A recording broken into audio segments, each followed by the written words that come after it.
Backpacking with Goose podcast. In this episode, I'll hike on the Swamp Fox passage of the Palmetto Trail.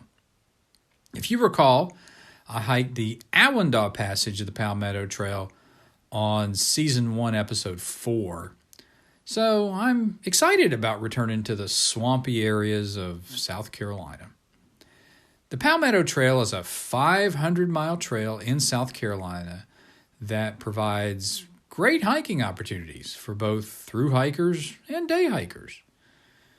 It's still a work in progress, with about 350 miles of the trail being completed. Some of the trail passages, which is what they call their sections, encompassed already existing trails, but others were new. Unfortunately, as I was researching this route for this episode, I discovered that the website of the trail sponsor, the Palmetto Conservation Foundation, is down.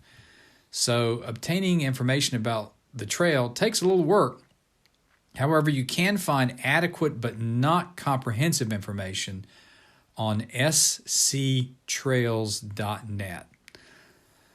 Luckily, I still had information from the research that I had done on my previous hike 3 seasons ago, so I think I'm prepared for this cool hike. So why is it called the Swamp Fox Passage? Well, the Swamp Fox is a nickname for the American Revolutionary War hero, General Francis Marion. He's considered one of the fathers of guerrilla warfare techniques, which are commonly used by most of today's military forces globally.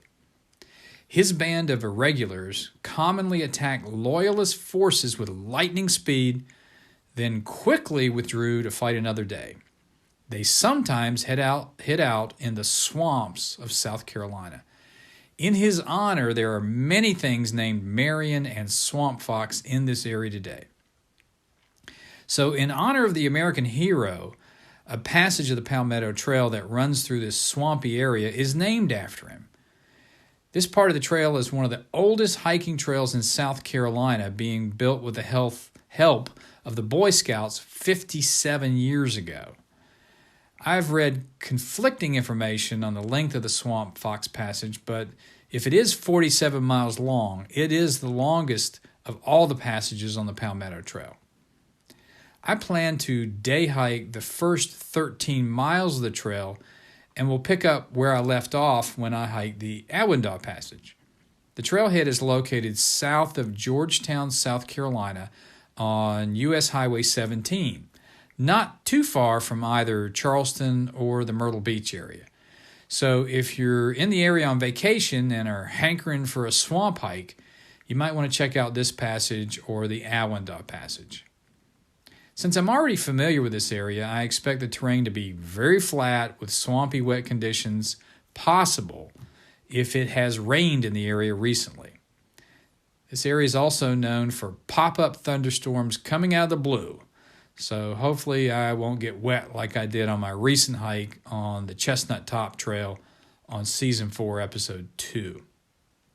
I expect the scenery to be much like what I saw during my hike on the Awendaw Passage, as well as my hike in the Great Dismal Swamp, which I covered on Season 1, Episode 6. So I expect to see a lot of swamp, grassy areas, palm trees, and I'm told that bird watching on this passage is excellent. So hopefully I'll see some cool birds that I would never see in the Smokies. That's all for now. I'll check in again during the halftime report.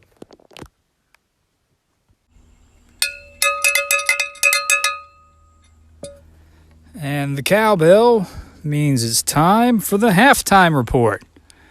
And just in case you're wondering, yes, I do actually drag a cowbell around with me now on my hike. So if you see a guy with a cowbell on the trail, that's probably me.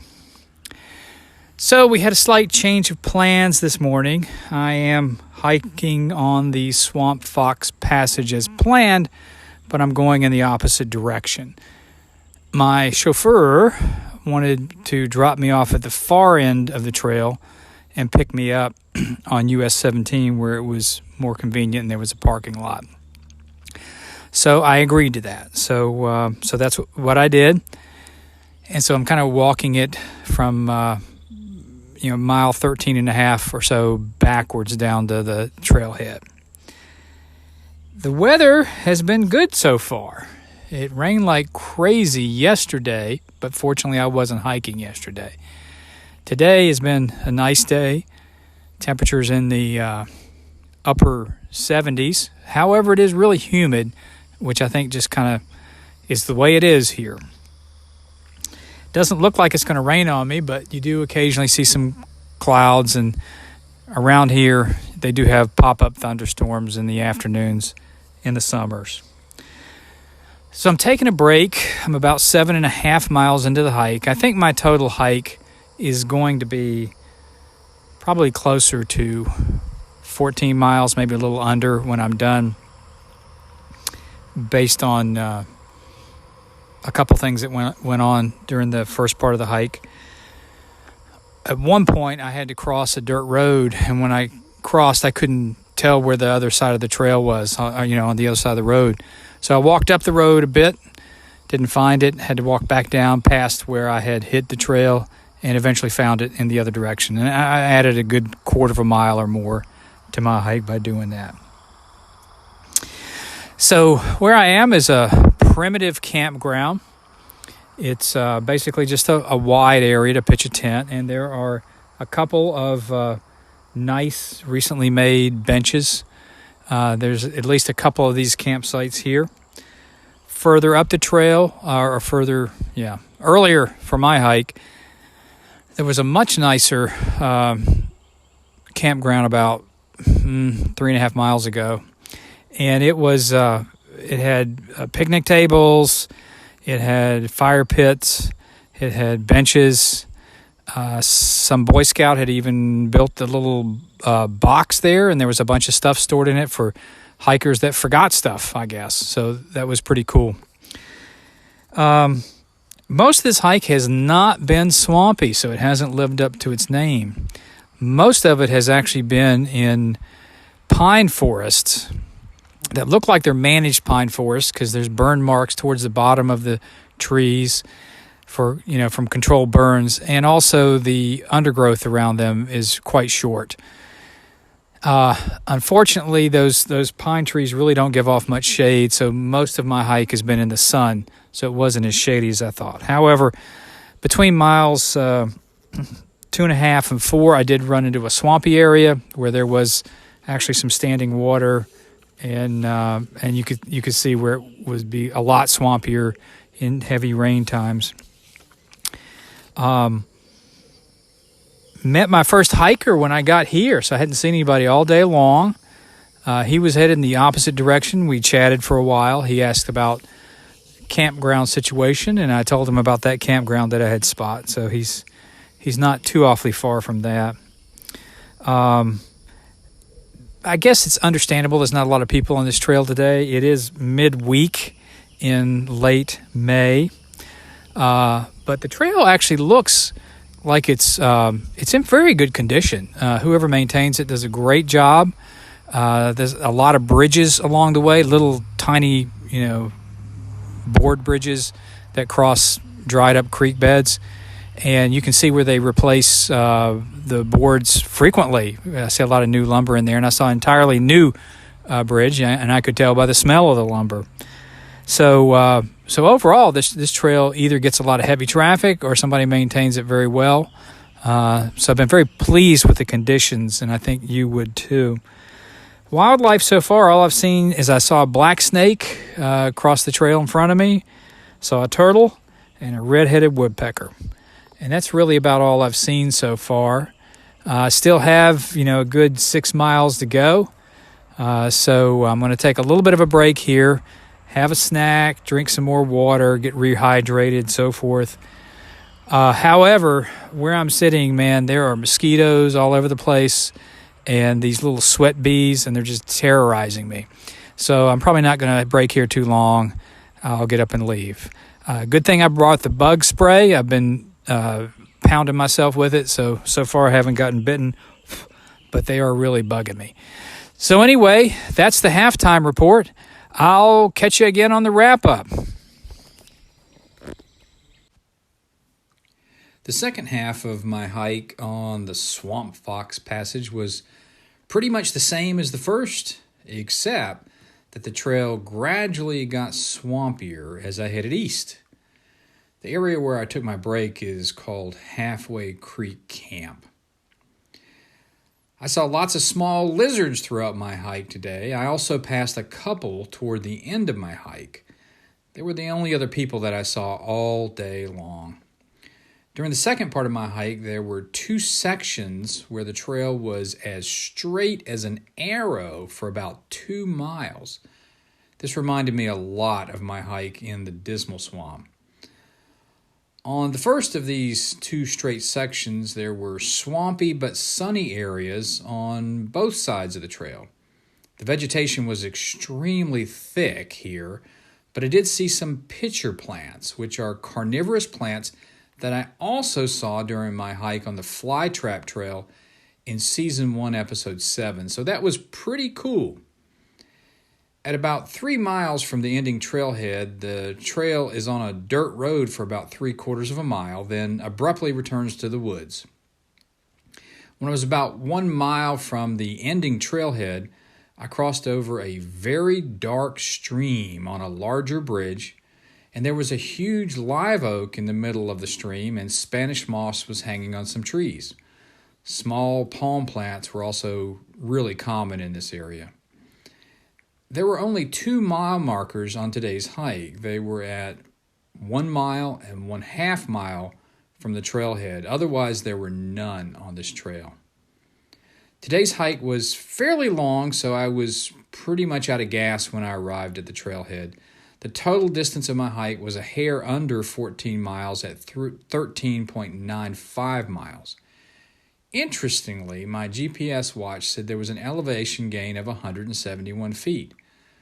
While I was hiking, I didn't feel like there was any elevation gain at all. If you do hike this section of the Palmetto Trail, take lots of water with you as there is none on the trail, especially if your hike is in the summer. Also bring sunscreen as the trail is a lot sunnier than I expected. And don't forget bug spray. It's a swamp after all.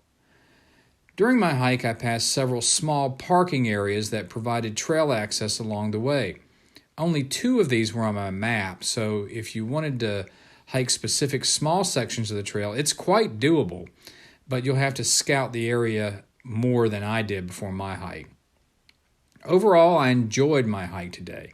I was particularly impressed by the trail conditions. If you're through hiking the Palmetto Trail, then you'll have to hike this section. If you're looking for a day hike in this area, then I like the Awendaw Passage better than the Swamp Fox Passage because the scenery is a lot better. However, if you've already hiked the Awendaw Passage, then hiking part of the Swamp Fox Passage as a day hike makes sense. It's easy to make this hike shorter by starting your hike at the US 17 trailhead and then being picked up at the Halfway Creek Camp. There is a parking area and trail access there. That would be about a 6-mile hike. A quick update on the podcast. As I continue to expand the distribution of the podcast, it's now available as an audio podcast on YouTube. If there's a particular podcast platform that you want me to add, then send me a message through Instagram. If you like this podcast, give it a good rating and tell your friends about it. Photos taken during this hike can be found on Instagram where my name is Goosa Hikin. That's GOOSEAHIKIN. Thank you so much for listening to my quirky little podcast about hiking. I'm extremely pleased that we now have listeners in many countries, including the US, Canada, the UK, Mexico, Australia, Sweden, Japan, Germany, New Zealand, Russia, Slovakia, Norway, Denmark, Israel, Argentina, Austria, Costa Rica, Turkey, Ireland, Spain, Ukraine, France, India, Italy, and Hong Kong. When I started the podcast, I had no idea that it would have such a global reach. A final thought. As always, enjoying the great outdoors is most certainly enjoyable and fun, but please don't engage in strenuous physical activities that are beyond your capabilities or your physical condition. Make sure you're familiar with the wildlife you could encounter on your journey so you can be prepared. Also, make sure that you're wearing weather-appropriate clothing, carrying an emergency medical kit, water, and a map, and always stay on the trail.